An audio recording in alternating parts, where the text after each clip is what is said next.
Hey, you guys, welcome back to my channel, Naughty Love Movement.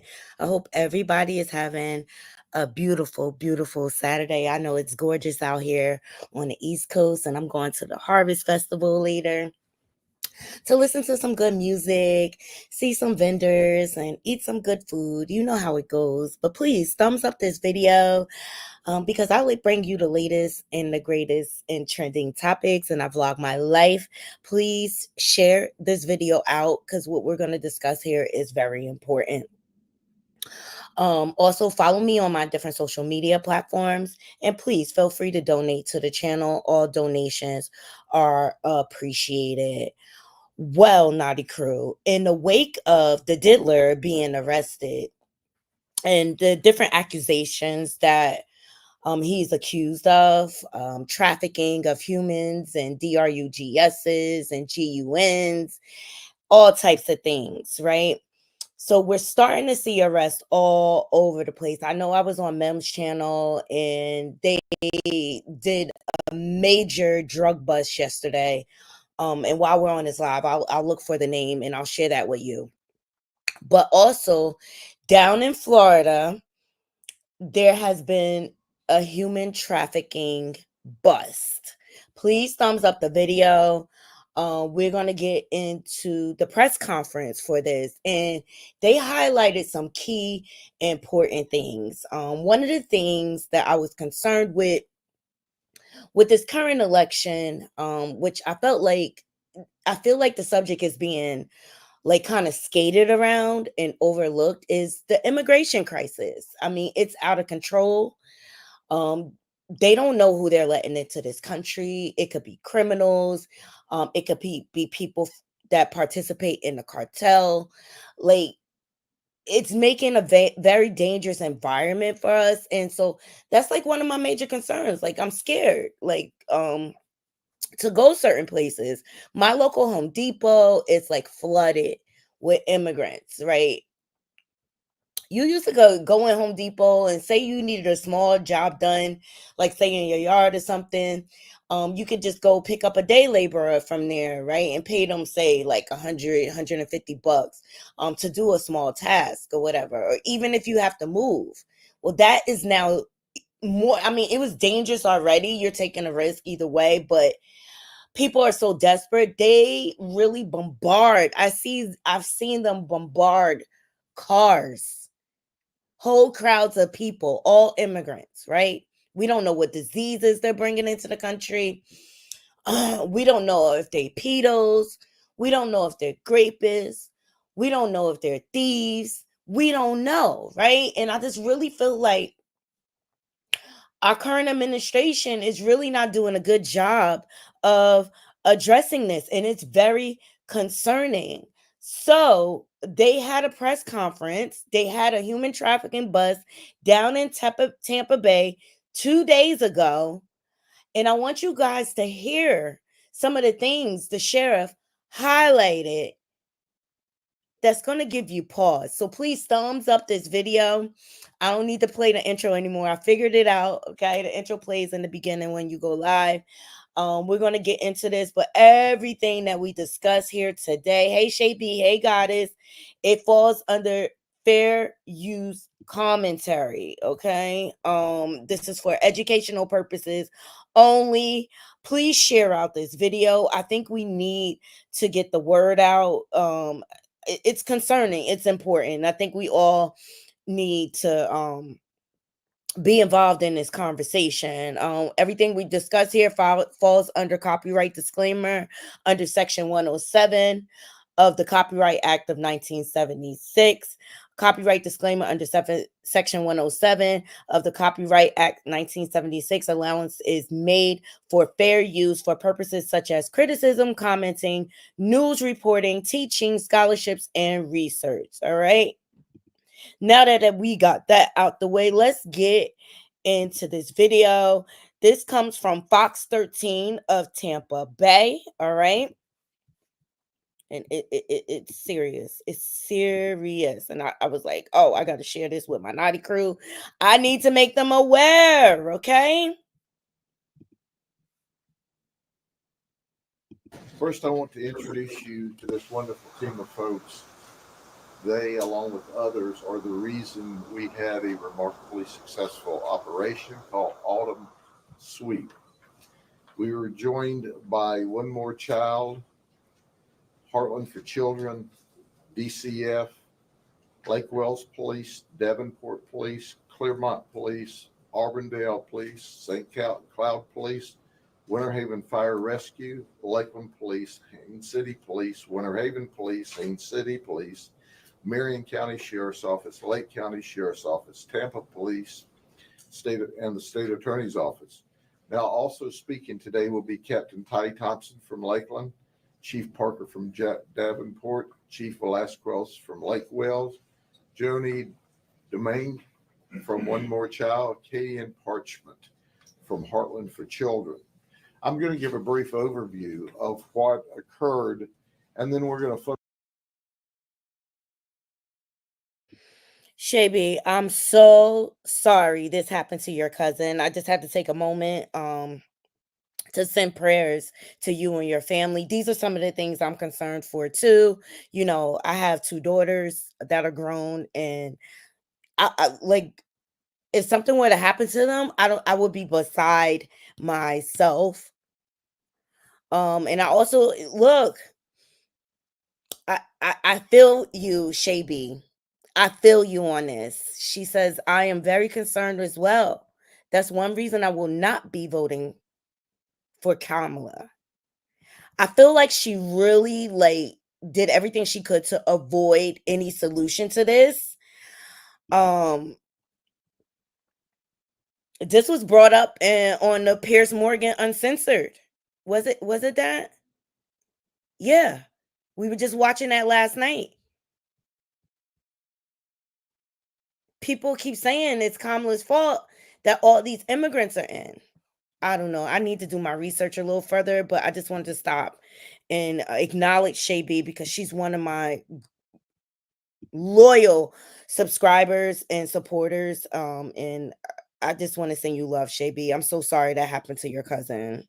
And this is why I'm concerned too. Focus on a couple of topics. We focus on going after the human trafficking operations. And we understand that there are live victims that we're trying to rescue every day. And then we culminate with an operation such as this with our partners. And the only reason we can be successful is because of the number of partners that we have. This operation began on October 2nd, and it only lasted 5 days because of the hurricane.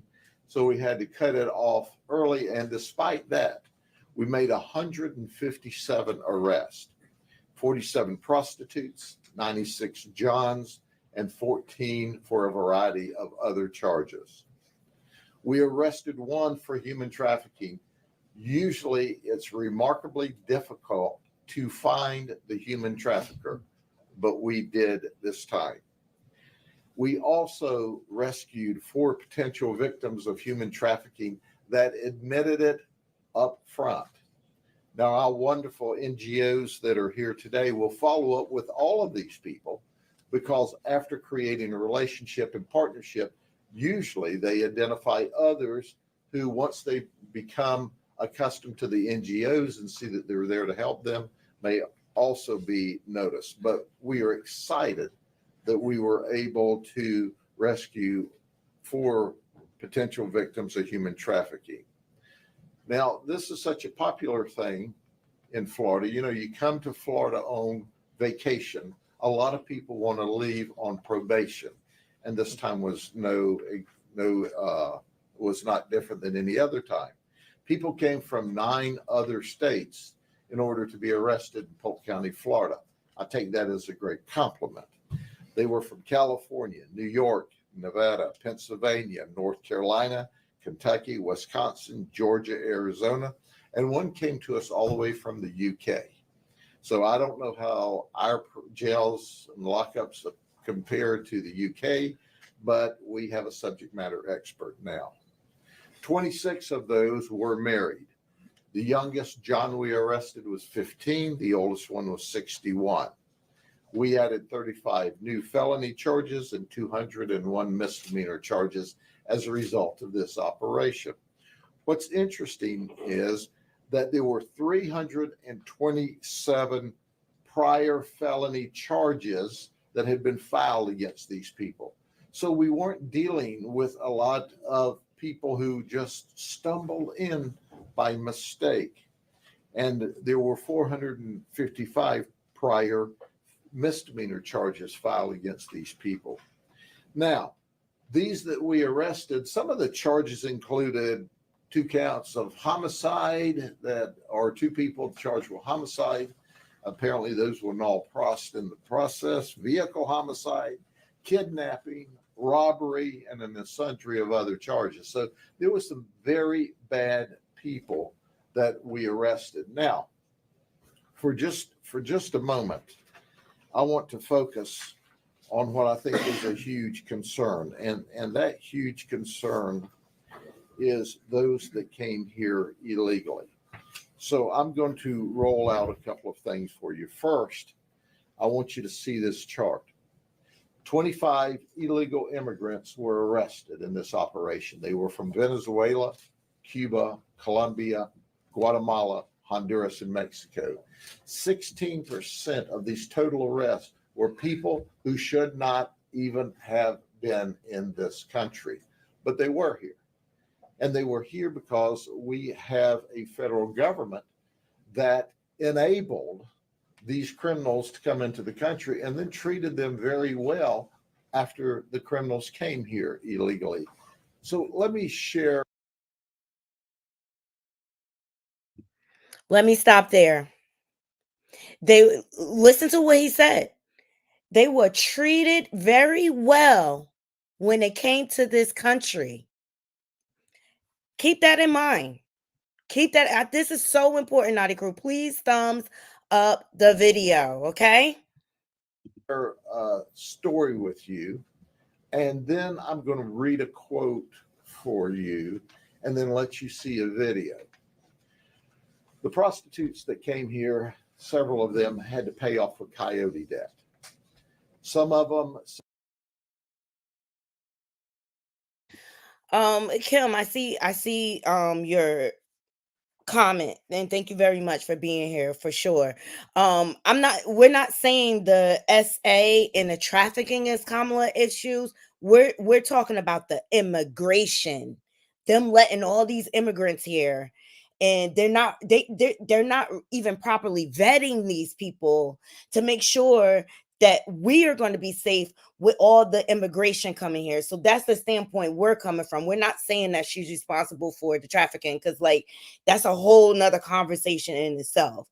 But like the influx of all these immigrations coming here, and that's why I wanted to share this video with you guys, because it gets into the details of the vetting process that they do once these people cross over the border. And so that's why I wanted my whole Naughty Crew to hear, because it's concerning to me. And I feel like Kamala is avoiding this issue, even when she did the debate and they asked about it. I feel like she really skated on the issue, and I said that during my commentary when we were talking about it. All right.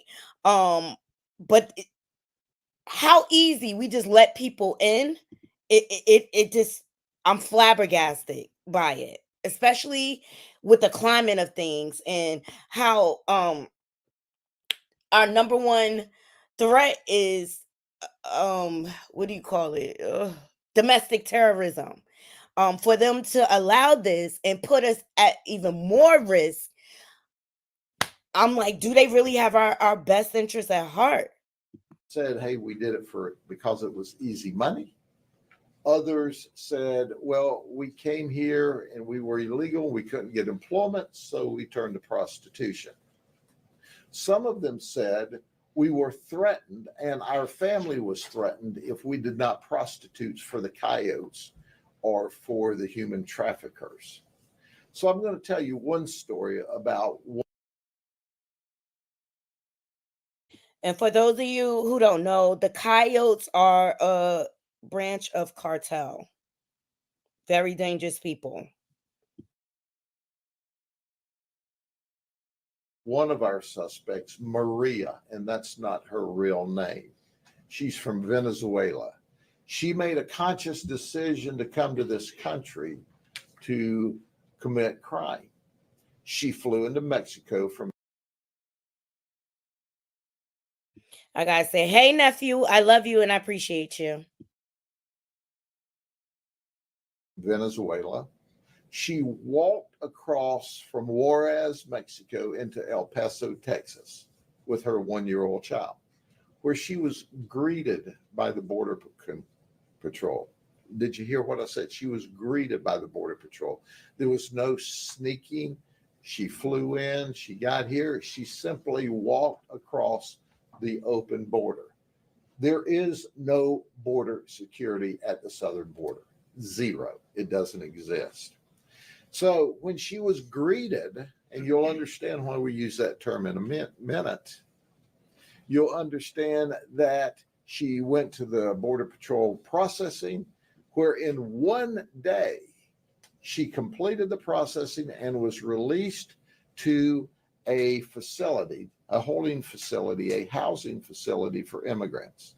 She said, I was given a DNA test to make sure that my DNA matched my child's. He was given a DEA test to make sure he was really my child. She said, once that occurred, they set me down and they told me all about the benefits that I would get in the United States. She said I was eligible and I had to fill out these forms so that I could get those benefits. She said, so I fill forms out for Medicaid, for SNAP, which is money for food. She said I was given free travel from the border to Chicago. When I got to Chicago, I couldn't find gainful employment there. So I thought, what the heck? I'll go to Florida. And then I got to fly to Florida. She was giving free housing, all because the United States paid for that. That's right. You, the taxpayers, got to pay for that. So this was all simply walking across the border. She said it was unbelievable to me. But let me read her quote, because understand, she walked across the border. This was not a stealthful act. And then they gave her free travel, free housing, free food, free medical care. All why people from the hurricane are still waiting for help. Boom. Y'all heard that? Y'all heard that? Gave her everything, rolled out the red carpet. Don't know if she has a criminal past. What are her intentions for being in this country? She's able to fly around. We don't know if she has any diseases, if her son has any diseases. We don't know if she's trafficking DRUGSs into this country. So blind. The process is so frivolous. And it's just like, is this what my life means to our government?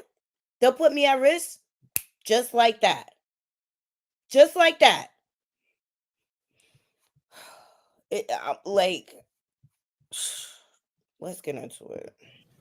Let me read in English, and then we're going to play the video clip she agreed to do if we'd use another name. When I passed through immigration, they sat me down and explained to me all the benefits I was eligible for. I was told I could apply for government assistance. I could apply for health medical insurance for my son, and I could apply for food assistance. After I finished talking to immigration, a short time passed until a DNA test was done on me and my son to prove that he was my son. Then they set me down with other people who were also waiting and had already qualified to be released.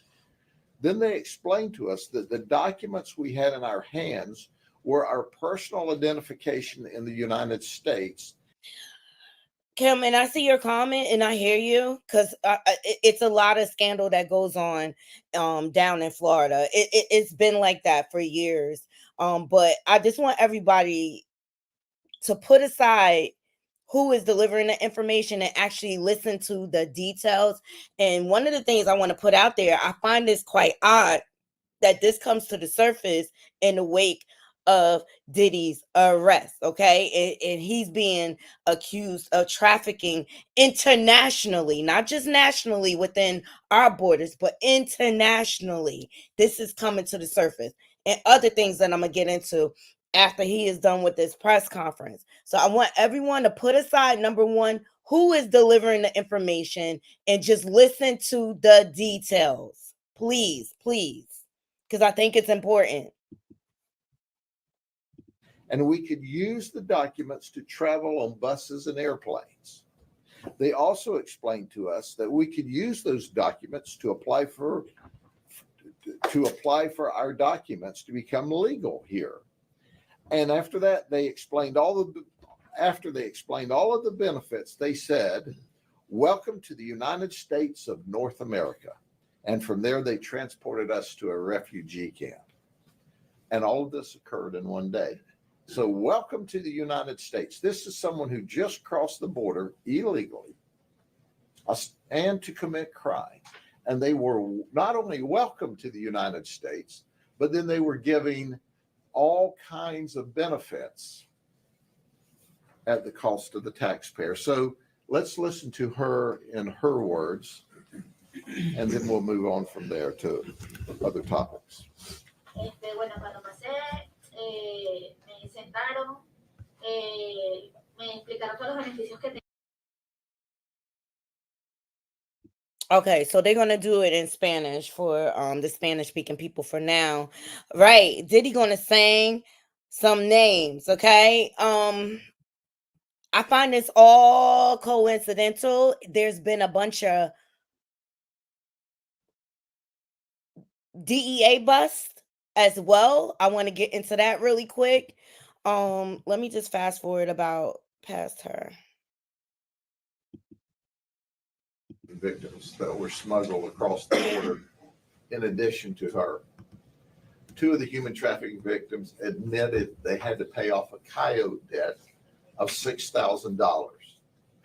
Make no mistake about it, the government is complicit and is aiding and abetting human trafficking in the United States. Boom! That's what I wanted y'all to hear. He said it out his mouth.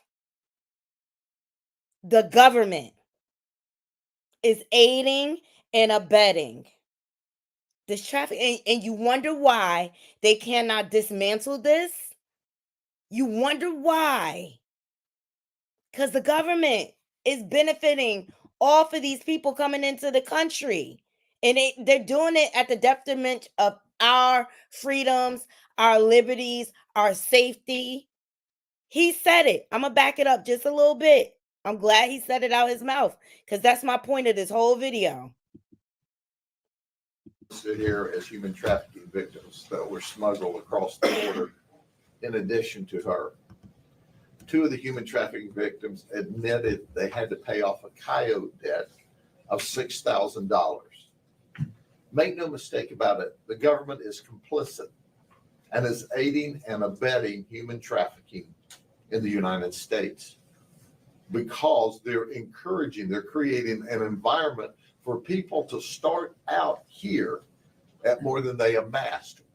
Well, I'm glad it was this man that said it out his mouth. I'm glad it was this man that said it out his mouth. Thumbs up this video, share this video out. You want to know why trafficking won't stop? Because these countries' governments participate in the aiding and abetting of all of this, just like they participated in the drugs coming into this country. Thumbs up this video, share it out, please. They came from. In addition to that, there is a wide open border where fentanyl is coming across, and that is encouraged. And as a result, Talk about it. I just said they don't know what this woman's intentions were to come into this country. They don't know what she's carrying on her persons. We don't know that they searched them or anything. Nothing has changed. They just found better ways to cover it up, Naughty Crew. All at the expense of your safety, your children's safety, your grandparents' safety. Why? Because the bottom line is what matters to them. Blow it out the water. And if Diddy had to get arrested for all of this to come to the surface, so be it. But I think people need to know the real of what's going on here. Result of that, we have thousands upon thousands of people dying in the United States. And then the best that our federal politicians could say was, well, it didn't kill as many people this year as last year. I don't even need to comment more about that. All the while, we have people that are suffering that have not received help yet from the federal government as a result of the hurricanes in North Carolina and in Florida and Polk County. The aid's not come through yet. There are people, irrespective of the hurricanes, in this nation that need help, that need support, but they don't get that support that these folks get for coming across the border illegally. They're giving them thousands of dollars in SNAP. I have family members that receive SNAP. They're not getting thousands of dollars. They're lucky if they're getting $300. Some people are getting their SNAP robbed of them, taken away. Voodoo Doll had a whole video on it where one of the immigrants dropped a receipt. They're getting thousands of dollars. And meantime, they can't even take care of the people that are citizens, that pay taxes. Make that make sense. Share out this video, please. Legally. When are we going to get tired of this? When have we had enough? When are we going to say the hardworking people in the United States are who we need to be taking care of? Not creating an environment and encouraging people to come across the border illegally in violation of federal law, and then welcoming them to the United States and showering them with gifts at the taxpayer's expense, while people in our own nation are not receiving what they should receive. And here's the human trafficker we were able to arrest. Travis Hutchinson, he's 25. He lives in Davenport. He was dealing with two females, one from Colombia and one from Venezuela. Now, the Colombian came to Mexico, to California, and then to here. She was recruited by a coyote who took her to the border and said, all you have to do is walk across. Understand, the coyotes weren't even having to smuggle or hide them in vehicles and bring them across the border late at night. The coyote now rounds you up, takes you to the border and says, walk right through here and go into that processing center. Whether our Colombian victim and our Venezuelan victim of human trafficking met there.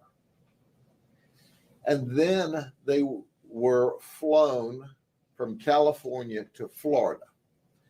Now, Travis was here. He was talking to the coyote in California who said, I'm sending them to you. And they had to work to pay off the debt. Travis would set up the appointments. They were having to turn as many. In meantime, they are traveling for free on a U.S. government. That's how they participate. Number one, through the travel. And in several other instances. Ooh. As 20 tricks a day a piece in order to pay off their debt. So they were paying the coyote's debt off. They were then paying Travis, and he was setting up all of these operations. Oh, they can even use Cash App if you don't have cash. It's amazing to me.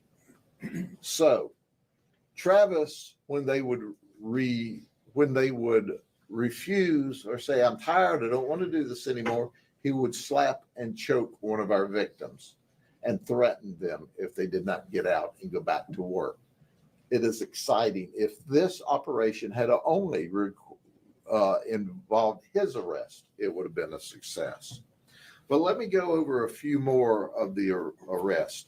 Now, what would a autumn sweep operation be? What would any of our undercover operations be where we're dealing with human trafficking, prostitution, child predators without Disney? We always arrest Disney employees. This is Eubanus Muta. He's 28 from Davenport. He's a wood carving artist when he's not soliciting prostitution.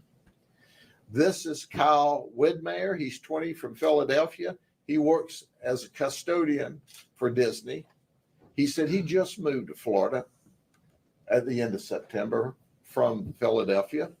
Well, Kyle, welcome to Florida. Welcome to Polk County. Welcome to the jail. And there's Juan Albino. He's 35. He's from Haines City. He works backstage utilities. Oh, by the way, he's married and had a wife at home. And of course, being patriotic, people wanting to have sex, there's the military members. Juan Barrio, who's 47. He's a disabled vet. He was born in Columbia. Norrell Cooper from Orlando, Navy Reserve supply clerk. He's stationed in Jacksonville. Then there's Alejandro Parra. He's 20 from Davie, Florida. He's a paralegal in the Army, stationed in Orlando. You know what he told us? I literally do this at my job, meaning he processes papers for soldiers that are arrested. Well, heck, when he bonds out, he can go process his own paperwork. You know what I mean?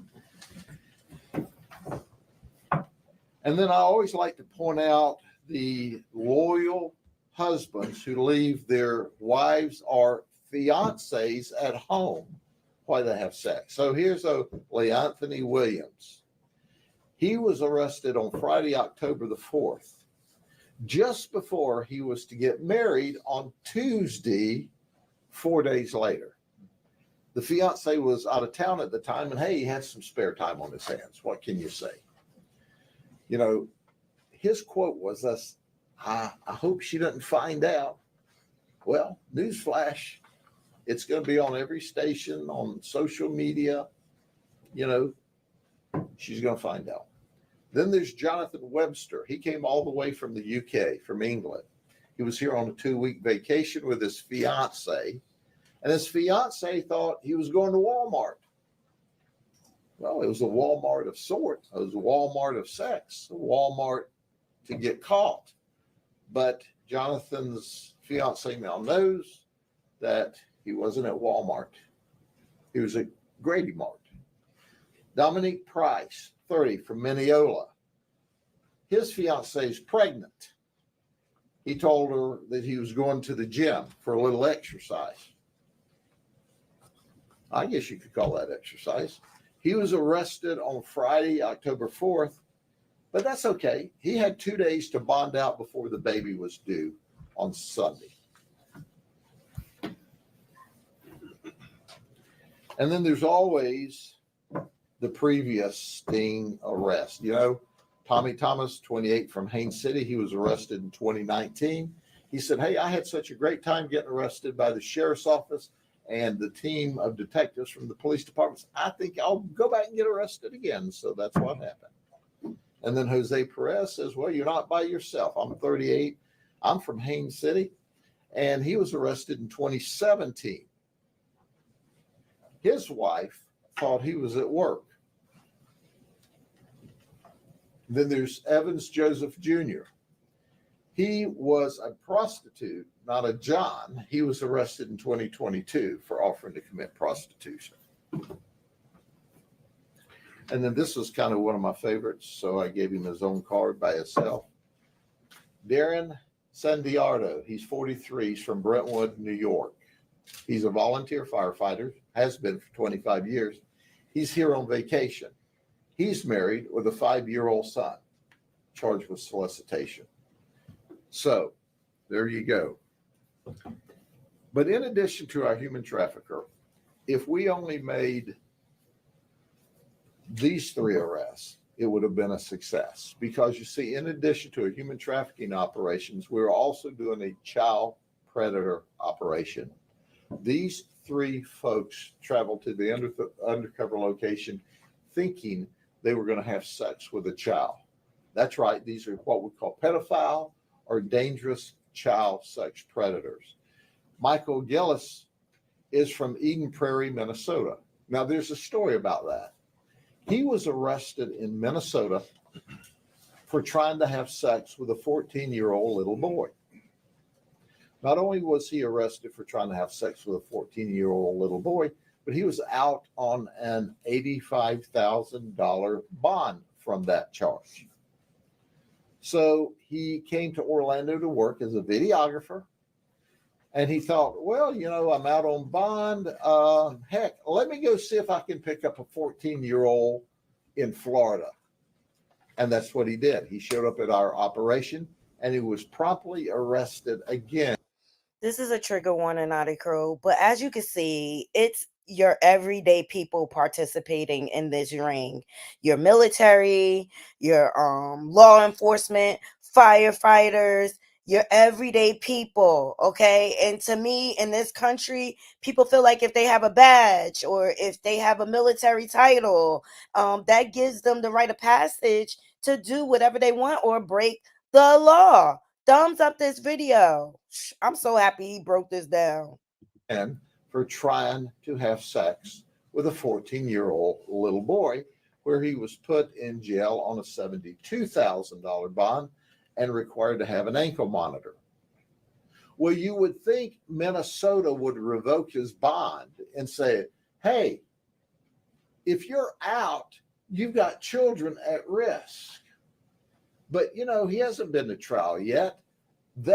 What about revoking his travel so he can't travel to other states to violate more children? Child. Yes. The government is participants in this ring. Haven't even revoked his bond. Minnesota's not even trying to arrest him. Now, we're working with the police up there that are working very hard to try to get him rearrested on their charges. Because after all, he didn't make his October 10th court appearance in Minnesota because he was tied up here. Now he's out on a bond wearing an ankle monitor and he can't leave the state. So I don't know how he answers to the charges up there until he answers to the charges here. But at the end of the day, he made admissions to us. Ladies and gentlemen, he is the classic example. If these child predators are not locked up, children are in danger. And you would think that he would be afraid or scared or worried from his arrest in Minnesota doing the same thing. He would at least behave for a while. No, he comes right back to Florida and does the same thing. And then there's Ezekiel Mija from Haines City. He's here illegally. So here's an example. I want the current administration, the federal government, to understand, because you encourage, because you don't have any border security, that you are not only allowing but encouraging illegal people to come into this country to commit crime, to include child sex predators. He came here illegally, and his goal was to find a 14-year-old child and have sex with her. And that's what he was trying to do if it weren't for our great detectives that stopped it. They travel, folks. They actually showed up at a strange house in a strange community, in a strange neighborhood, in a strange county to have sex with a child. That's how dangerous. And he told them during his communication with what he thought was a 14-year-old child, you know, I could get in big trouble if I get caught.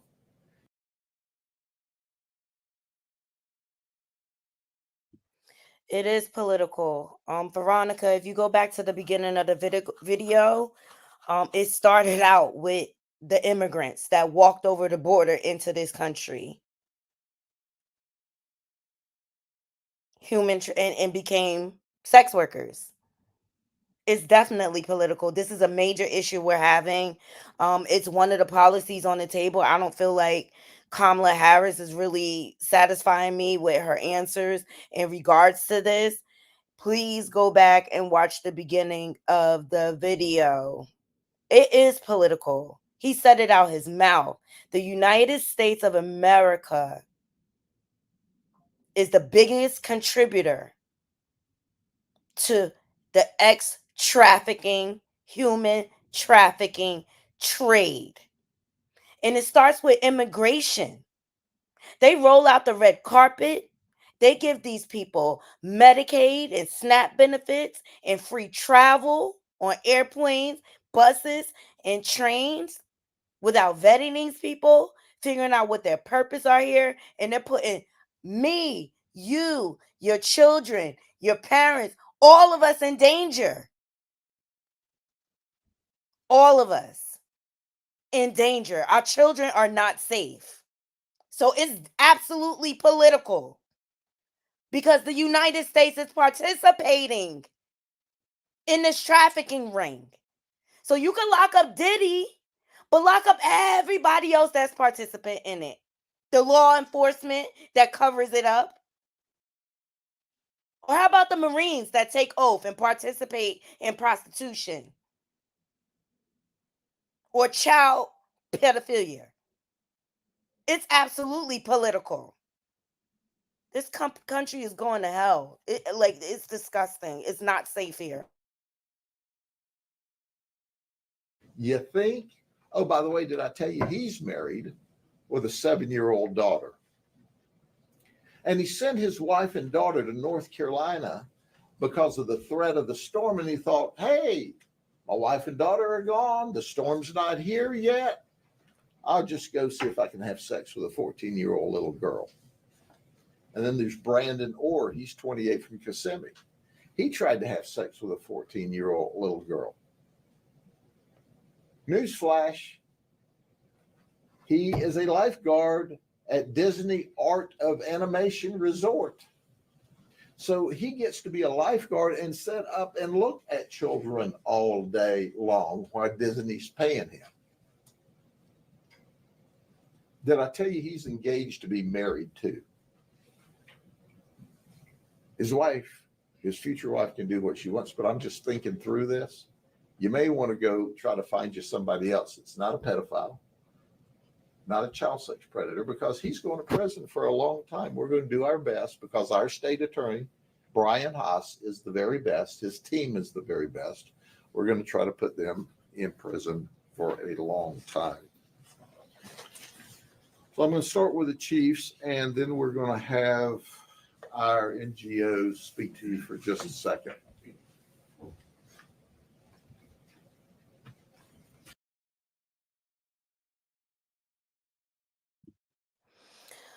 Veronica,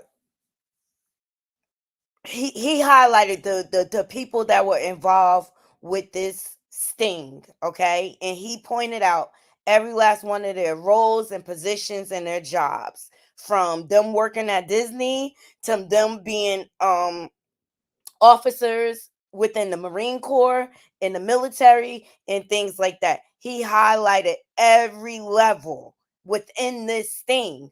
But it just goes to show it's beyond. But he said it out his mouth, this man right here, that the United States government, the government is active participants in human trafficking.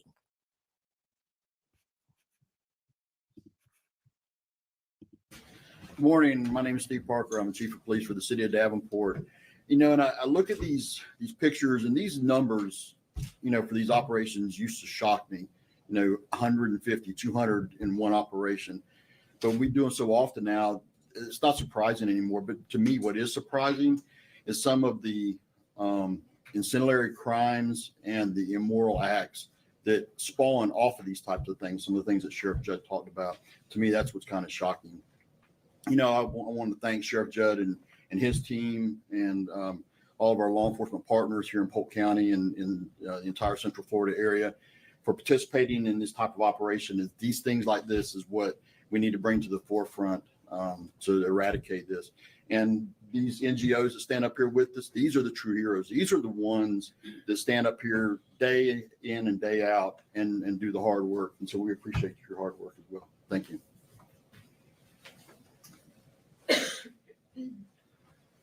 I'm Captain Ty Thompson. I'm here on behalf of the Lakeland Police Department. I happen to be the division commander of our Special Investigation Division, who is a participant in this operation. We'd like to thank Sheriff Judd and the Polk County Sheriff's Office for their proactive stance. You know, the major thing is I would like to thank them for calling out our government. Demon, I'm sorry if I'm saying your name wrong, or Demon. Yes, you are absolutely right. Either way, you need to vote. It won't, like, I don't feel like it'll ever be an end. And like they said, Diddy is just a tip of the iceberg or whatever. But I wanted to bring this to the forefront because I felt it was ironic that this is coming to the surface now in the wake of his arrest down in Florida. Hence, that's one of the main places he operated out of: Miami, Florida, California, and New York. Okay, all port border states. All right, this is why they're so important, right? Because they can bring in shipments of humans through the ports. All right. Another music executive got raided.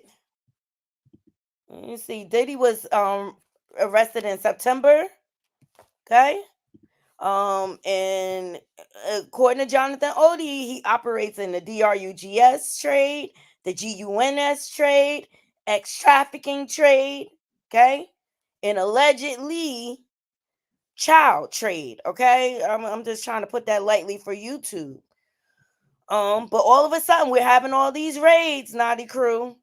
Do you think it's a coincidence?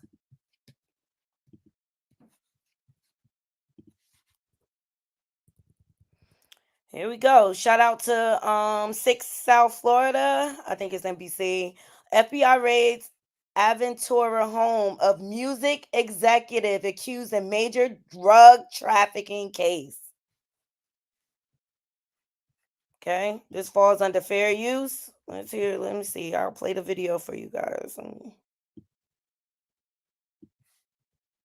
Massive drug running network operating throughout North America with a South Florida tie. As part of the federal investigation, police raided a multi-million-dollar mansion on Williams Island yesterday morning and are accusing the owner of committing international drug crimes.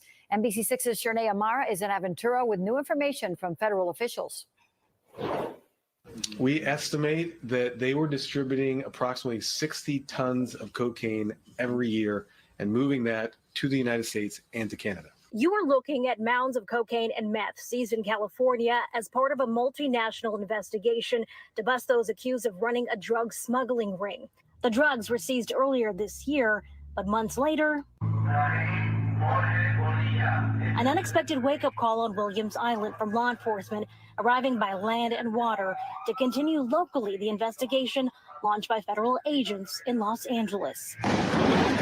According to records, the companies Mandrake and Ruido Callejero Music are registered to this address, and the owner of the company, Nahim Bonilla, is named as a defendant along with 15 others in a 53-page indictment out of the Central District of California. As we see with drug traffickers, they use very sophisticated means to disguise the cocaine. The feds held a press conference Thursday, providing more insight on the case they say involves a transnational drug operation that shipped hundreds of kilos of cocaine from. What do I see? I see pink cocaine. Is that Tootsie? Is that Tootsie? Colombia through Mexico and Southern California to Canada and other U.S. cities.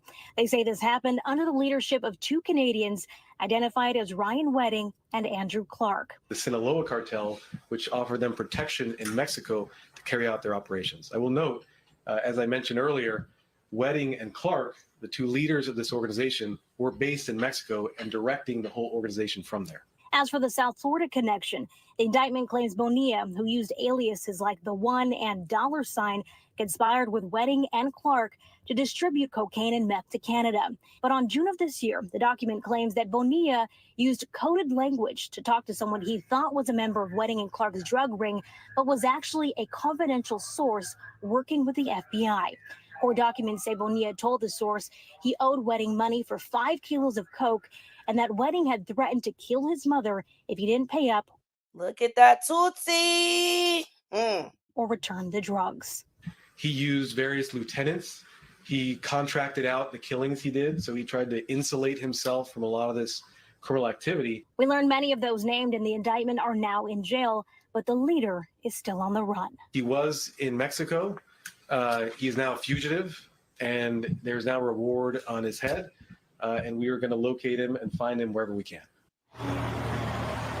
Again, we are talking about a massive investigation involving federal officials from different jurisdictions, Colombia, Mexico, Canada, and of course, the United States, with Los Angeles leading this case. For now, reporting live, Trinea Mara, NBC 6 News. All right, there you have it. All right, another drug bust. We're all after the diddler gets arrested. Isn't it funny? Just like all the CEOs step down all at once. There was another. Hey, Couture Bay. Hey, Couture Bay. What's up, Bree? Make sure y'all go over to her channel and subscribe. We had another drug bust that I just came across.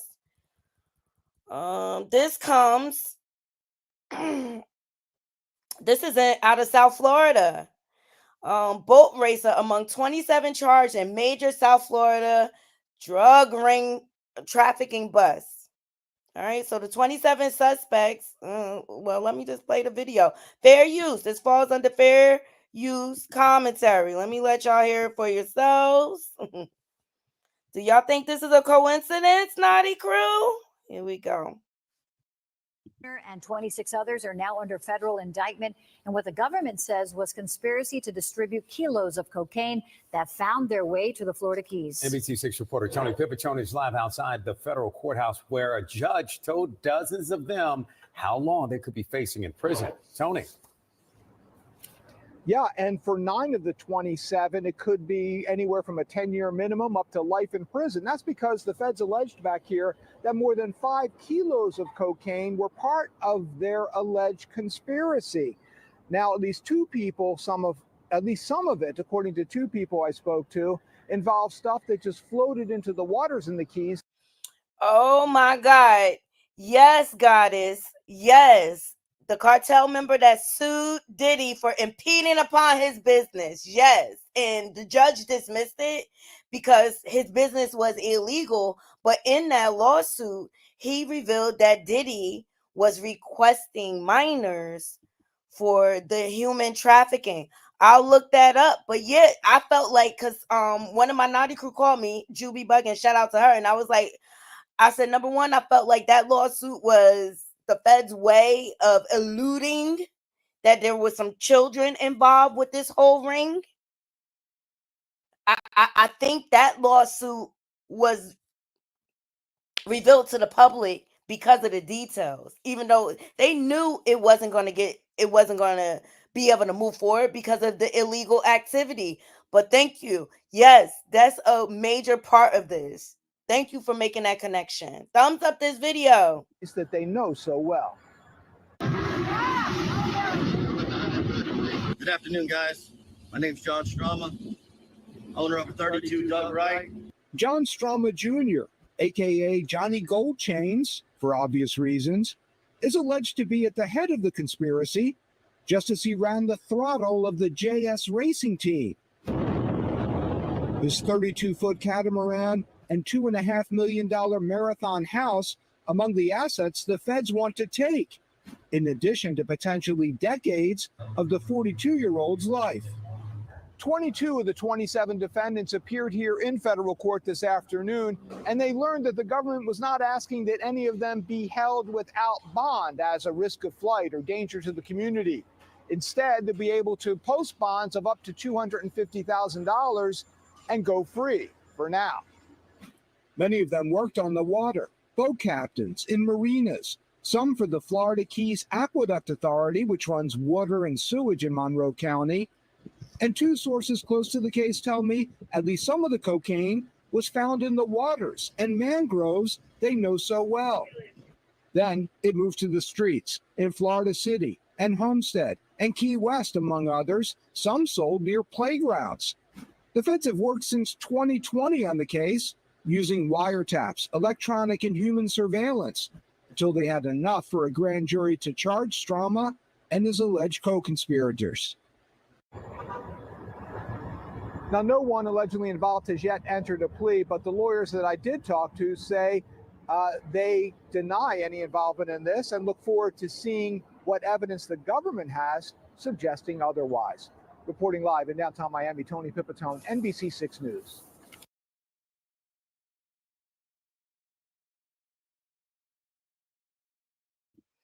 There's another bust, okay? And I found the article. Hold on. In regards to that lawsuit by the cartel. Okay, here we go. Let's get into it. Please thumbs up this video, okay? Everything's starting to come together. Only thing that's missing right now is the GUN supplier. That's the only thing missing. So shout out to News Nation for this article. Diddy sued by Sinaloa cartel member for allegedly ruining drug business. Okay, look, please donate to the channel. My monetization is out the window.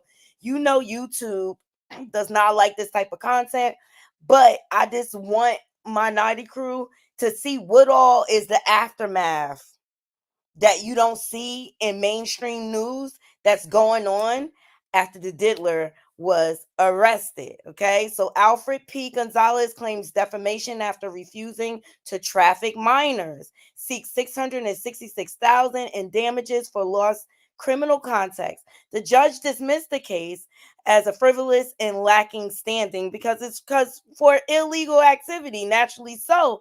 But I felt like it was important. Still, I felt like the feds wanted us to see this, you know. So the case was filed in the Southern District of New York and was swiftly dismissed by Chief U.S. District Judge Laura Taylor Swain on August 12th.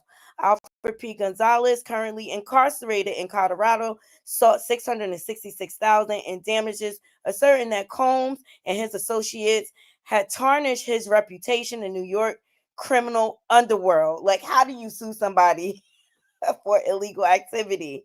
So according to Gonzalez's complaint, the trouble began when he refused to assist Combs' alleged request to traffic minors for parties. Okay, so Diddy's party footage keeping people quiet.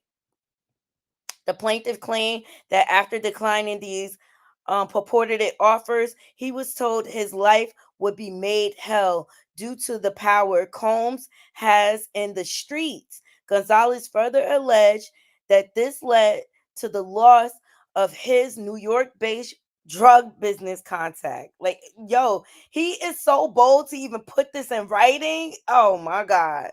So first, she ruled that Gonzalez lacked legal standing to sue, and his claims stem from illegal activities not protected by the law. Additionally, the court found the claims to be frivolous, lacking an arguable basis either in law or in fact. The judge denied Gonzalez leave to amend his complaint, stating that the defects in his lawsuit could not be cured by amendment. All right. So although it was frivolous and the judge dismissed it, the details, it gives Diddy a connection to the cartel, and it also connects him with a minors. Okay. As frivolous as it is, there's a reason for everything, Naughty Crew. But I just wanted to see you guys to see the domino effect. And the fact that the reason why the diddler was able to operate for this long, it goes back to what Kanye said about him being a Fed. It's because the government is in on it.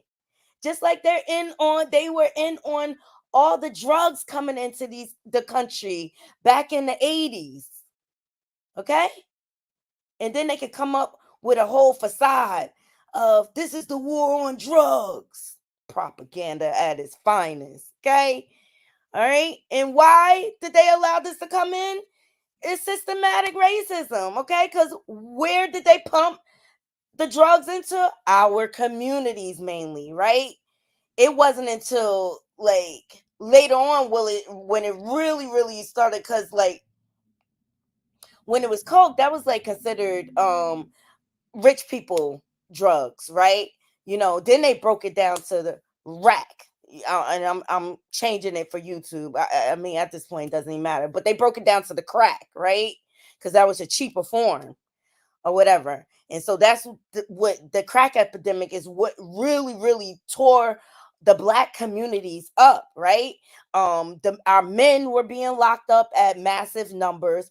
The family unit was being torn apart. All right, now you don't have the men leading, and then you got the women out here struggling trying to raise the kids. Then they end up on drugs and ultimately in jail.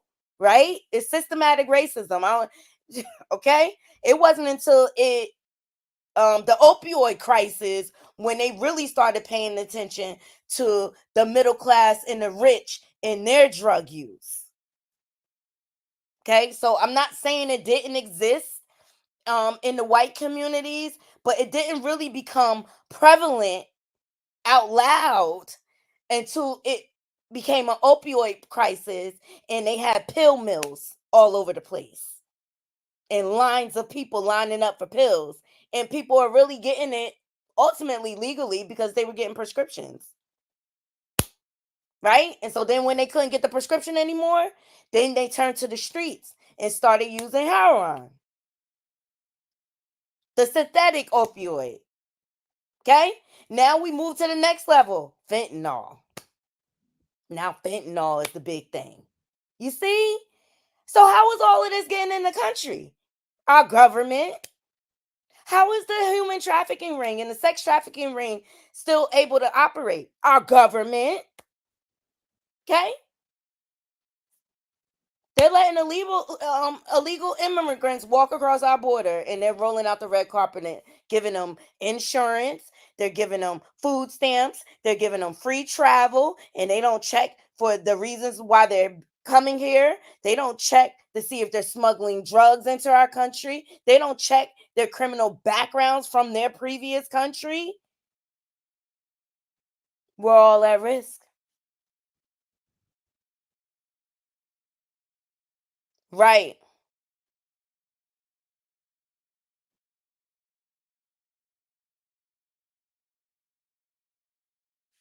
Right, goddess. It's not a problem until it's their problem. Right, Shaby. Here she is working 2 jobs to pay her own health insurance. Why should she have to? She's an American citizen. Why should she have to? Why can't we get help? You know, people lost everything in this pandemic that we just went through together as a world. Everything's systematic. Everything is systematic, Naughty Crew. But I'm glad down in Florida. That's why I was asking you guys to pay attention. I know Florida is full of corruption and things like that. I mean, we can go through the history of the different things Florida has done and how many things they are implementing down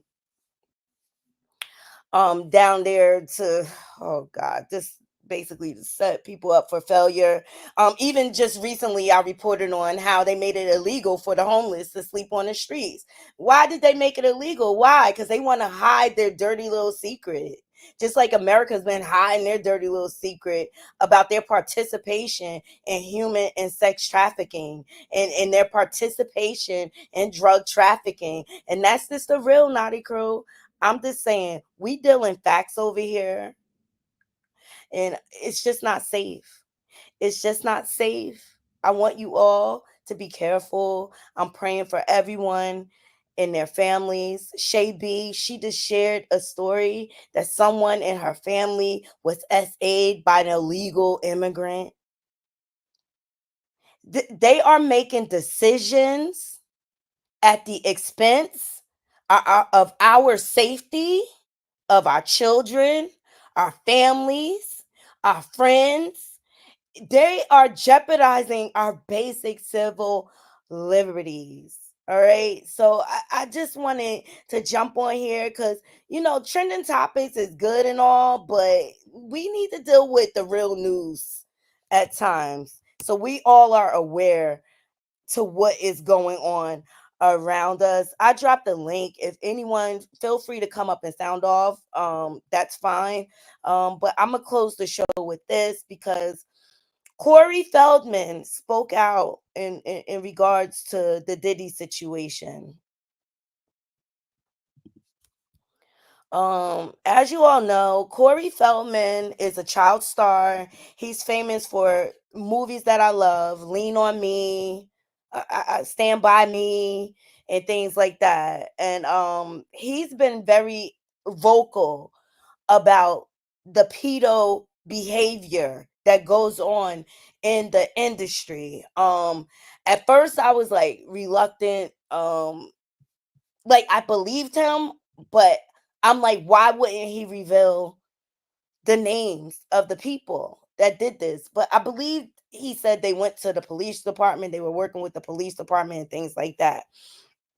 So shout out to Geo News. Former child star Corey Feldman reacts to Diddy's arrest. So former child star Corey Feldman is among few celebrities who shared 2 cents on Diddy's arrest. I say former child star Corey Feldman reacts to Sean Diddy Combs' arrest. The rapper who was apprehended in September over multiple accusations.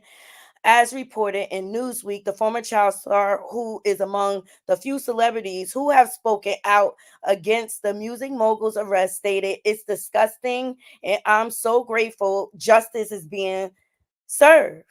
Feldman, who has been candid about his experience with SA in his self-financed documentary, My Truth, the rape of 2 Coreys, added, because the other Corey, I think he took his life. I sincerely hope that there is a continuation of this and all of these scumbags get taken down because children need to be protected. In another interview, as reported by TMZ, the 53-year-old was asked if he was ever invited to the 54-year-old rapper's parties. He responded, "No, no, no. I've never been to any of his parties." Why is that the token question? Why is that the token question that everybody is asking? It doesn't matter. You could be in attendance at a party and things can be going on beyond you.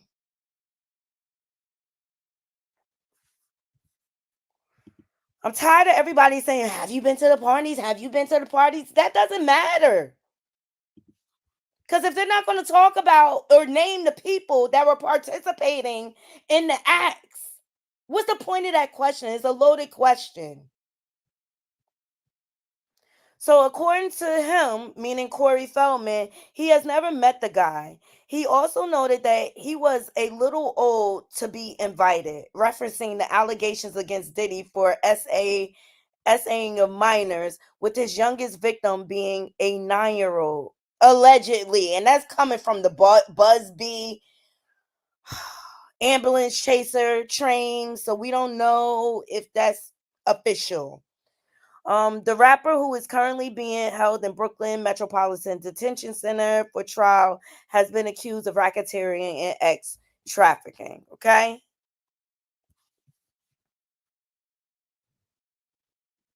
What is this? This has to be a lie. When was this? Oh, okay. That's an old article. That's when she was taking a fall for the diddler, ruining her career. I was about to say, Mary spoke out. Okay. So yeah, people are starting to speak out slowly but surely. Bree said, Corey, you wasn't hot. That's why you wasn't invited. Ooh, DC Purple said everyone who did is getting their tapes back or buying them back. Exactly. Exactly.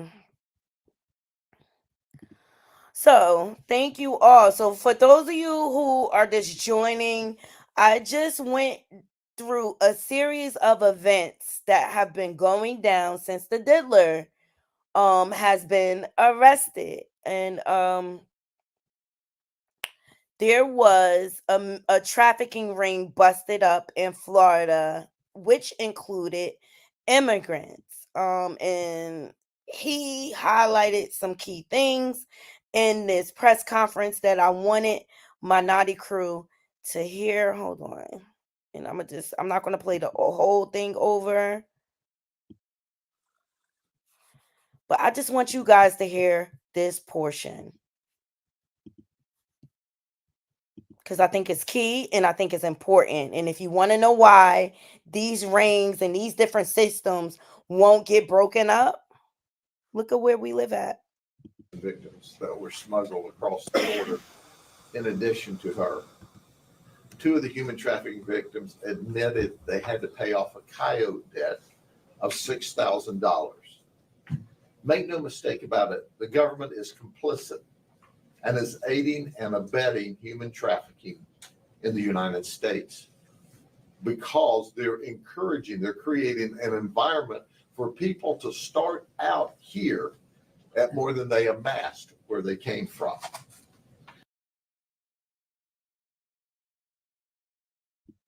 And that is the major point I wanted my naughty crew to hear. And that's the sad truth. Our government is operating backwards. They're not operating in our best interests, and the children are not safe in this country. I played for you the other day because a sex trafficking victim, Allie Carter, she's been speaking out loud and proud and saying that CPS is an active participant in the sex trafficking ring. Okay. And it's so funny that came up because I gave you a clipping of how they participate in all of this. And I'm going to see if I can find it.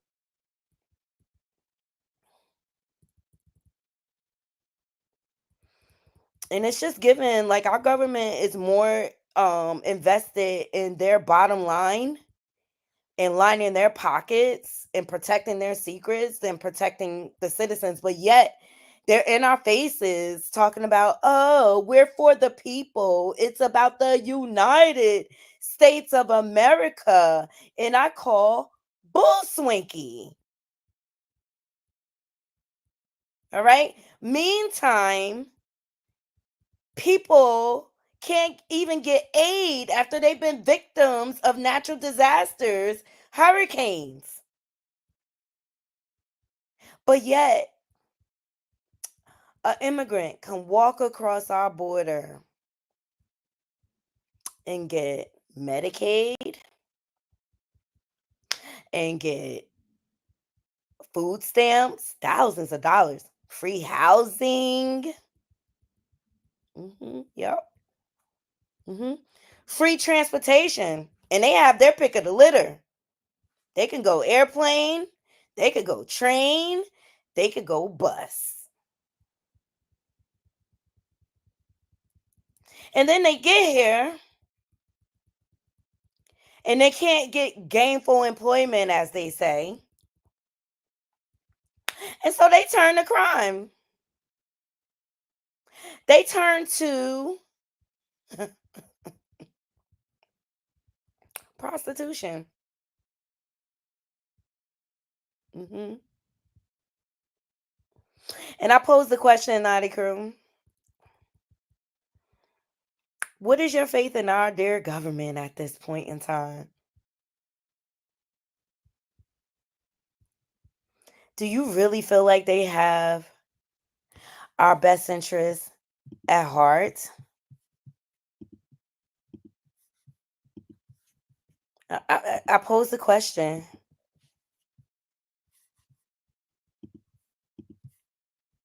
Of children, they stop the money.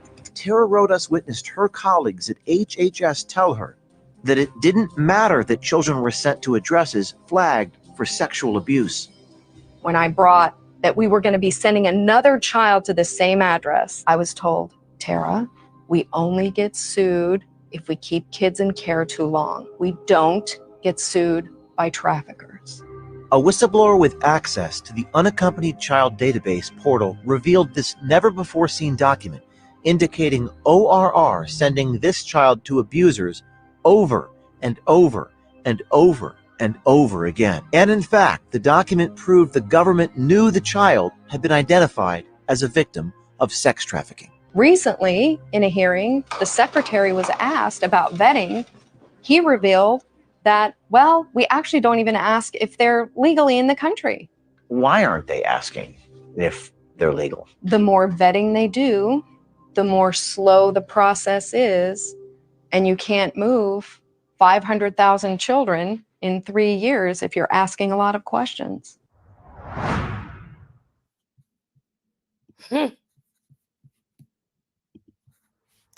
Yes, that's the reality of our country. Hey, Bree.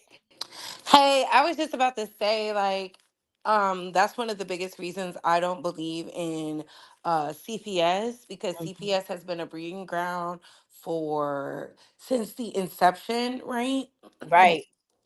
People don't understand, like, a lot. It started with these women from the what is it called? The hippie fest, the stock, I forget what it's called, but it was out in California where people were out leaving that Puritan phase to being into the free sex and Vietnam. Then you had these children who were being excessively abused, because that's when children's rights came around in the 70s.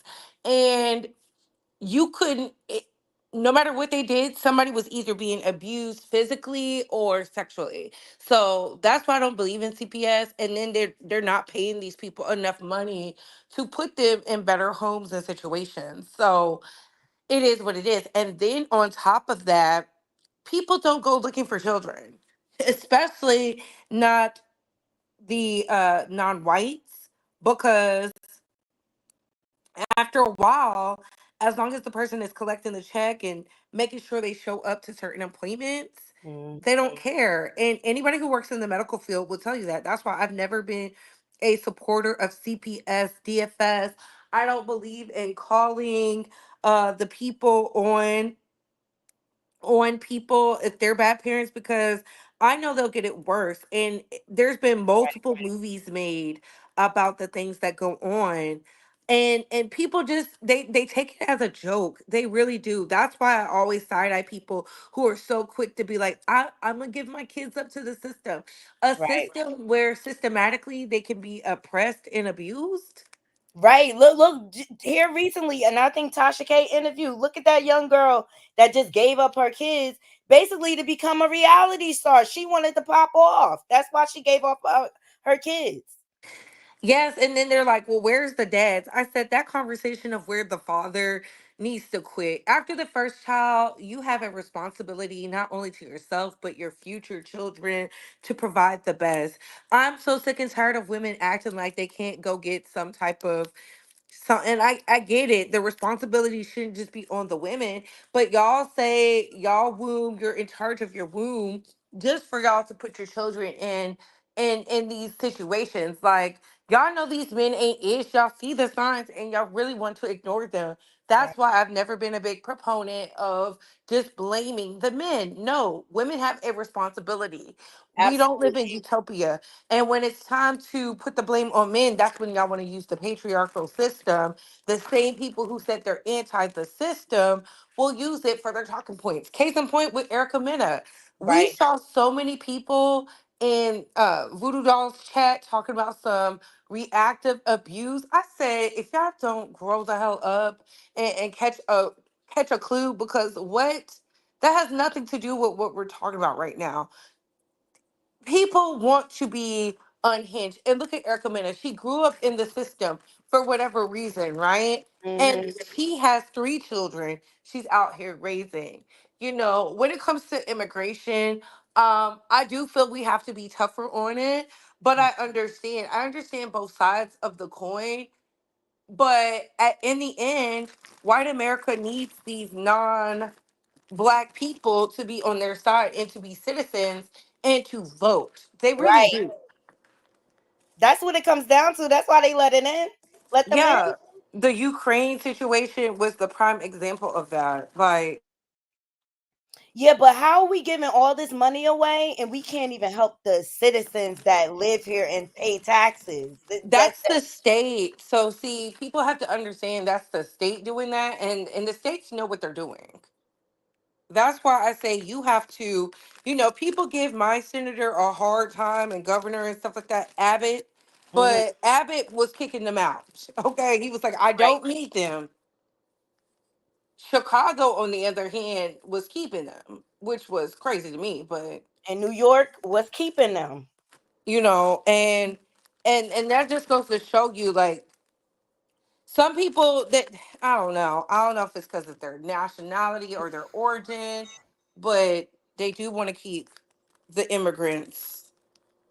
And I'm not saying all immigrants because it's a Yeah, it's a some huge immigrants come thing. here with good intention, but I think it needs to be a better vetting process before Most definitely. they're letting these people into our country. Um, is because I get that some people are refugees and they need asylum and they're running from these cartels because the cartels are running their countries and their governments and things like that, and it's just simply just dangerous. They're like going in and kidnapping their kids and things like that and making them get into debt and forcing them into trafficking themselves to pay their debt. So I get that some people need a safe place, but it's just a matter of like at least ask the questions why people are coming here, what are their intentions. It's crazy because I was just watching a movie this morning with Taraji Henson, where she had a baby with a immigrant. He was from Korea, South Korea. Oh, and he stole the sun. He stole the sign. That was a crazy movie. And then I looked at when she went over to Korea, all the questions they asked her before she got, like, what is your intentions of coming here? Where are you going to stay? Like, can we at least ask the basic questions? I think we do, but we don't have a for sure system. That's one. And two, there's people in there with their own agendas. There's people who sent their kids to do this. Like, baby, they have been ahead of the program since forever. If you remember in The Godfather, he sent Michael to school because Michael was bright, he was smart, he was sophisticated, he had a way with words. He went to the army, he fought in the war. He was like, you're going to change this family.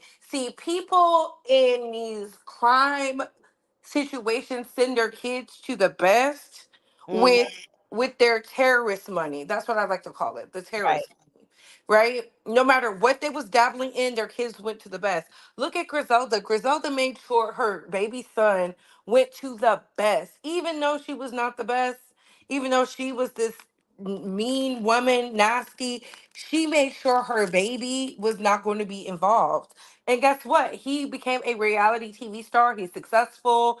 He's able to do interviews and things like that because his mother used that terrorist money to make sure he had the best. Now, granted, he did get caught up in some minor drug implications and whatnot, but Mhm. it wasn't like what she was doing, the oldest brother was doing, the oldest brothers were doing nothing on the scale of what they had going on, Right. which Right. was running the drugs in with the cartel, Over doing the state absolute. lines, all type of Yeah. stuff. Veronica makes a good point, like, because I feel like they should at least have, like, you know how you have to have an abstract for your license for certain jobs when you apply for them.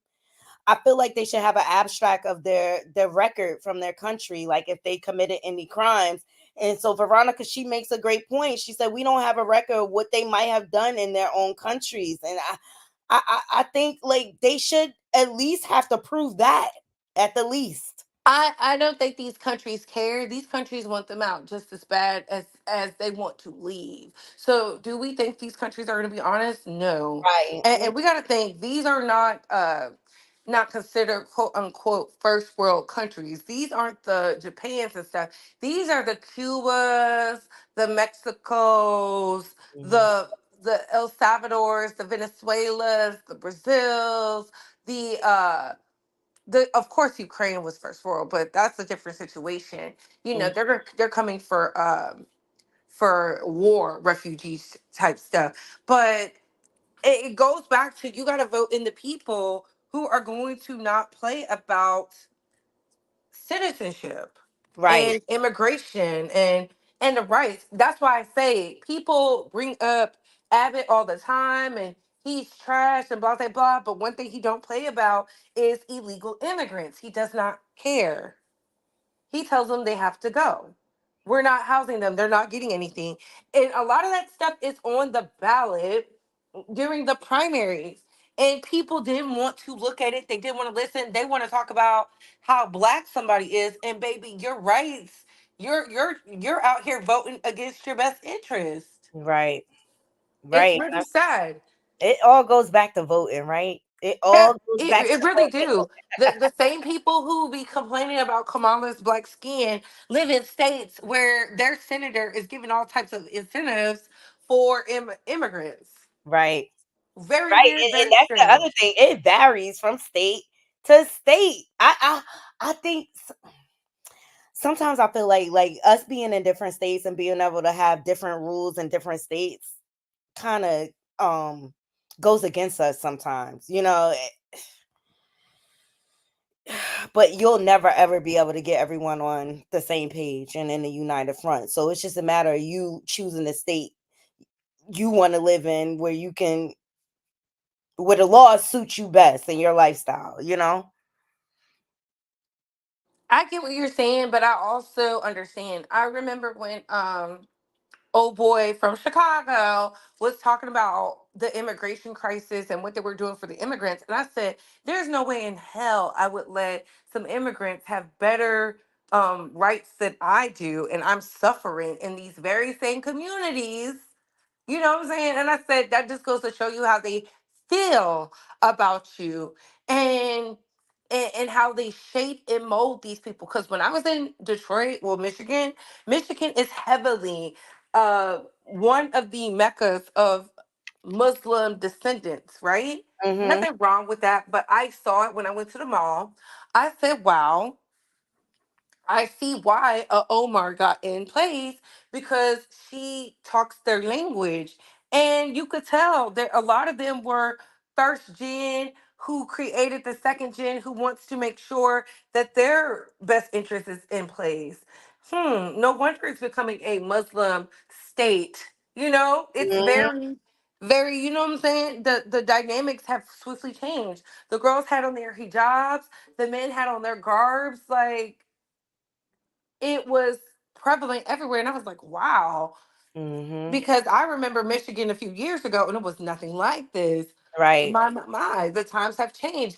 But we also got to keep in mind these people are taking these jobs that nobody wants and they're working their way up. Right. People don't like to talk about that either. Like they're like, oh, fair wage, fair wage. A lot of these people are settling to work in these jobs where they got to work for cleaning the bathroom and they're working their way up to be the CEO. It's just it is what it is. Started from the bottom, now we here. You know, you can't get mad at the people for having that work ethic and it sucks, right? But I tell people all the time, we don't have to worry about that in Texas because granted, people will do these jobs, they'll work the fast food, they'll do whatever they need to do to get money. And a lot of the people who complain they can't get jobs won't even take an off job to get to a better job. Right. It's Right. crazy. And see how my parents, because I come from a working class family, military family too.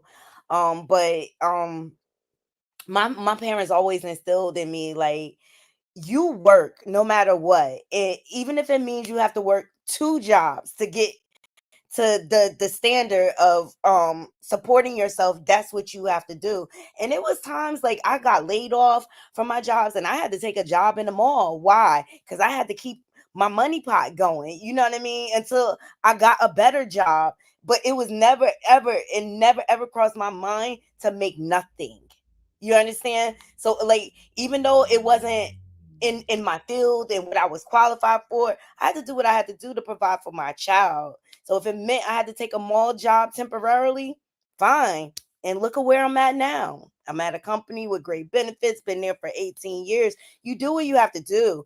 People, they quick to turn their nose up to the lower level jobs, but the lower level job can get you to the bigger job. You know what I mean?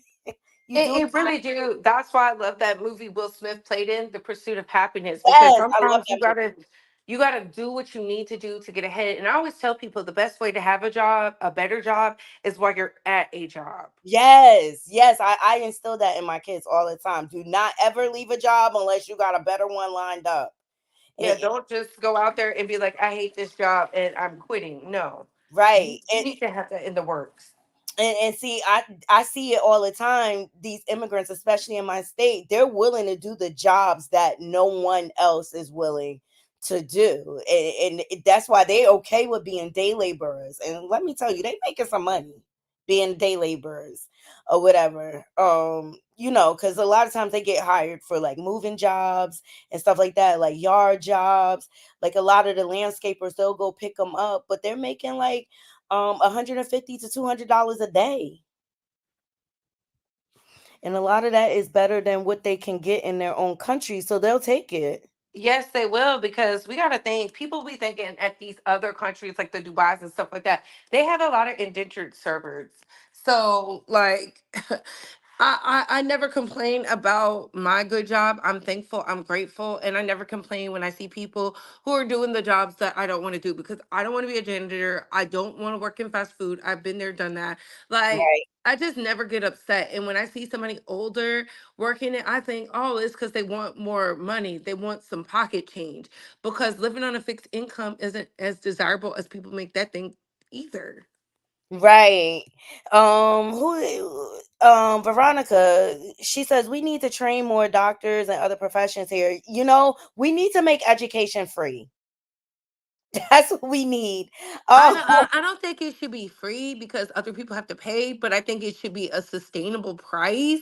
yes. And in order to go to the best, you have to pay the price. Like, the reason the Harvards, the Yales, the Stanfords, the Berkeleys, the MITs do so well is because people contribute after for their alma mater. A lot of people don't want to contribute to the school they went to. Right. And that's That's the weird. problem with the HBCUs, right? Like, you should want to give to the chapter, donate a library. And there's some very high successful non-celebrity types who do not contribute to where they come from. That's why it's called paying it forward. I don't get mad at the legacy babies for being legacy babies. If I paid 2.5 million for you to have a brand new library and fix the building leaks all throughout, my child is coming to the school. I don't care. Right. I Right. don't care. And I don't feel there's nothing wrong with it. And I think Black people need to adopt the same philosophy that our privileged whites do, because even their six-figure income earners contribute handsomely to these schools. They make sure their child is grilled in their head, even if their kids are going to be dumb. Even if their kids are going to be dumb. You know what they say? We got to get you into this school so you can at least have it on your resume. They have no Right. problem helping their children doing the work. And I think that's another thing. We adultify our children way too fast. We do things that don't make sense. Start helping these kids out. The more you help Right. these kids, the more successful they can become. Exactly. And then you also have the options of the trades, right? Because you could be really successful in the trades. Um I know a lot of my family members went the trade route because they not everybody is built for college. You know what I mean? But you could be really successful in the trade, and I know, like, especially in the Italian community and on the East Coast, a lot of them like would go and pay for their kids to get into those unions and to those trades and stuff like that, and you could still be successful that way. So there's other options out there outside of college. That's what I think people need to explore. Like it takes more to run this country outside of doctors and lawyers and things like that. You know, like Yeah. I know the people um in the port in Newark in New Jersey, they make like anywhere from $100 to $150 per hour. And that's not including overtime. That's why they were striking for a raise because they hadn't had a raise. I think they said like in 5 years or something like that. And I agree with that. I think like some stuff needs to be accommodated. Do I believe in all things being accommodated? No, but Mm-mm. I don't knock what people are asking for. That's why I didn't get mad at the people who was on strike. Baby, be Yeah, on strike.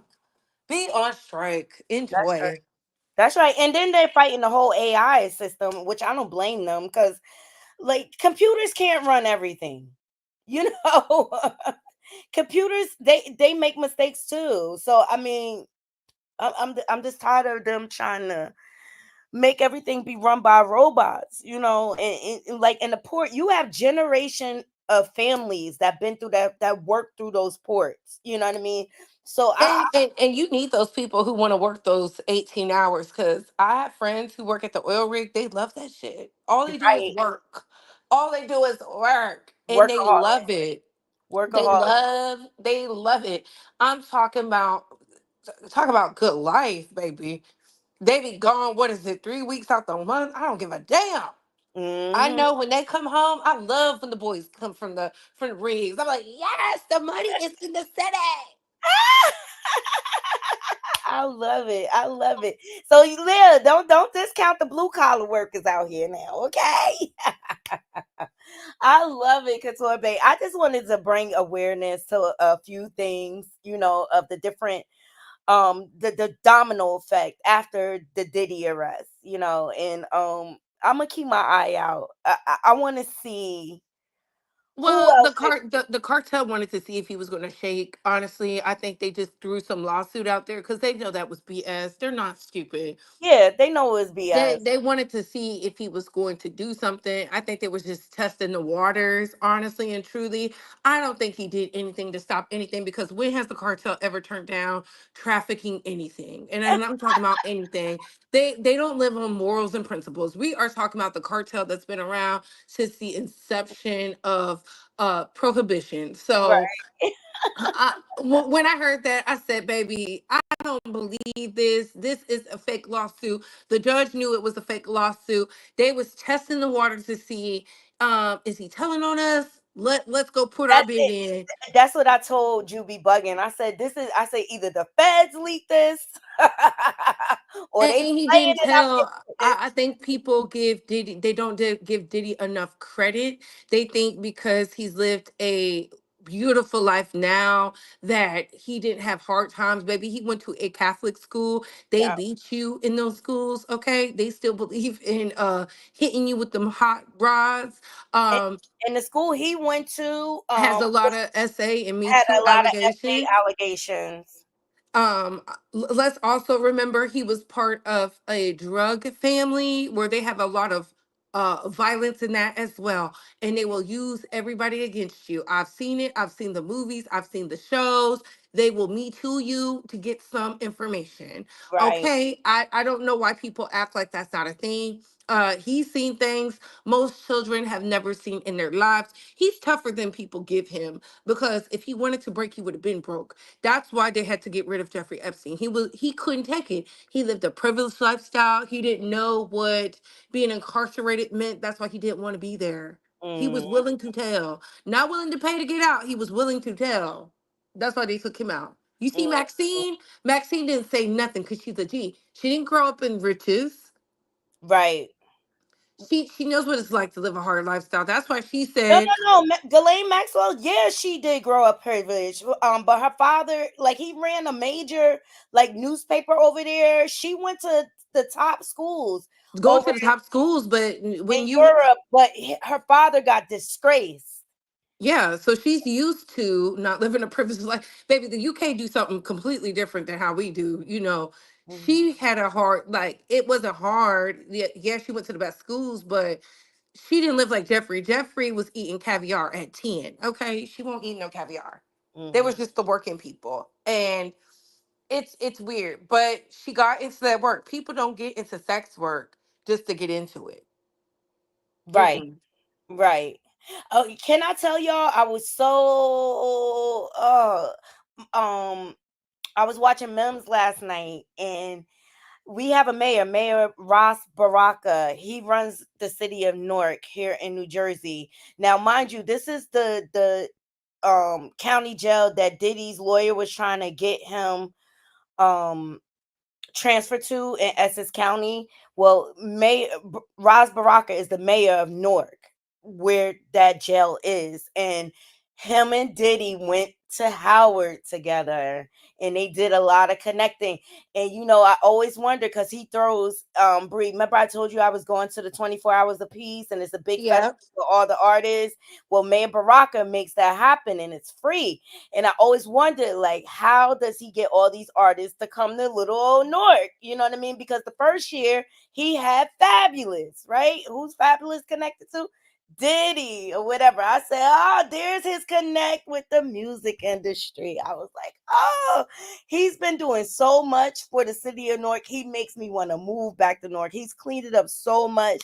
And I just hope. My cousin says he did a lot, and she's so thankful because it used to be nasty out there. I'm not gonna lie. Yo, it used to be nasty working, or he has cleaned it up so much, but you know it's clean when you got the Caucasians and the Asians like downtown Newark, because downtown Newark used to be full of fiends, drug dealers, all type of stuff. You know what I'm saying? But he really did his due diligence to clean it up. He really is doing a lot for like the men that are coming out of prison, trying to help them get into decent jobs with livable wages and stuff like that. And I was like, yo, I hope don't nothing come out dirty in the water about him, because I really, really love what he's doing. I don't think they care about nobility. Like we're talking about powerful people doing powerful things. They will take you out. Look, they took out Princess Diana. Was a whole princess, a whole noble, came from a good family. They got her up out of here. I don't think it was the queen, but they got her up out of here because she was a threat to the institution. Like, if you become a threat to how the world operates and thrives, they will take you out. You don't believe me? Malcolm X is the prime example, but people hate to use him. So I'll use Marcus Garvey. He was a 21-year-old man. All he was doing was talking about empowerment, and they did a hit on him. The government did a hit because Mm, they said he's too powerful. Isn't that crazy? At the behest of J. Edgar Hoover. And wow. then they got sued. They got sued and they had to make it public what they did. Right. Same with Martin Luther King. And that's why I said, people harp on how they didn't learn things in school. You didn't want to learn. Your parents didn't want to teach you because we know no school in the world is going to make sure you know the facts for real. Right. They're gonna feed you the narrative they want you The to accept. Dominican Republic murdered the Marbell sisters because they was talking about what they was doing to them Haitians. What, And right. they were wives and mothers. Wives Hey, and AT2. mothers. Hey, I AT2. don't know why people get it in their mind this fairy tale that people are protected. Nobody is protected. Nobody's Nobody is safe. protected. The fact is, if you have too much knowledge, if they feel like you getting too close to knowing too much of something, if you have too much power, they will set you up to be taken out of here. Mm, mm, mm, mm. I always take it back to Enemy of the State with Will Smith. I love his movies because they're so Mm, real. mm. When that man was freaking out, and Will Smith was like, "What's wrong with you?" And that man was willing to die to give him that little that information he found. Baby, they've been doing that since the beginning of time. They will take you out. Julius Caesar is still happening today. Yes. There's a bunch of Judases running around here orchestrating things because the problem is we became a faster, smarter society, but some people still want to be dumb. Right. Immigration, they want the immigration because we know that the people on the other side are not procreating like they're supposed to. Women are opting out, but they're trying any and everything to get y'all to have these babies because they need it. Mm-hmm. Mm-hmm. And guess what immigrants do? They procreate. They believe in the family structure, the nucleus They of the family. do. Right. You're right. You are so right. They have not adopted these American philosophies and principles. Their men and women actually still like each other. Right. They're Mm-hmm. not having a shutdown going on in their countries. Look at the certain countries. They're not taking over here the Koreans or the Filipinos and stuff like that. They are boycotting their men. They're taking people from countries like Ukraine. They haven't started that yet.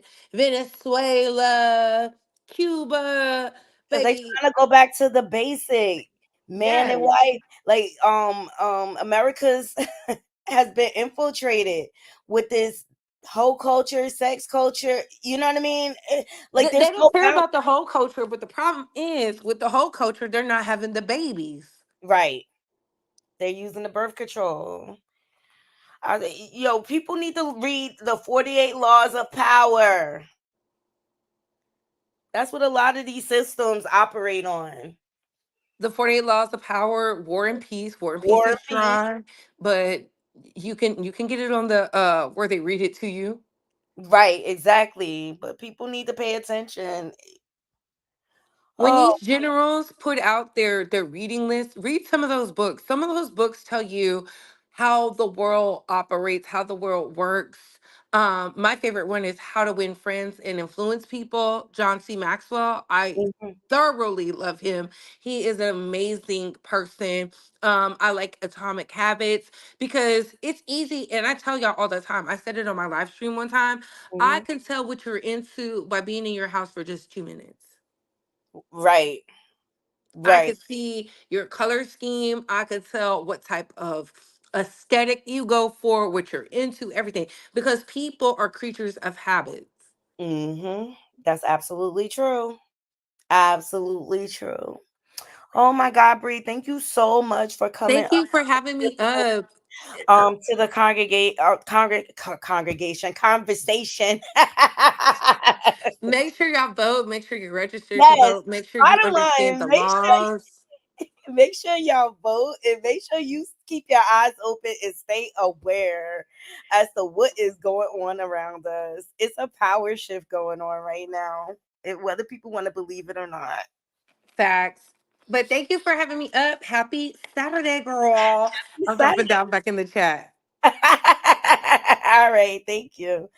I appreciate every last one of you joining me today. I hope you all have enjoyed this commentary. But let's leave it in the comments. Please like, comment, share. And if you're not subscribed, please subscribe. All right. Until next time, Naughty Crew. I am out. Okay. Now, will my intro play automatically when I close? I'm not sure. I'll play it anyway. Love you all. Hope you all have a beautiful, beautiful evening. I'm out. One.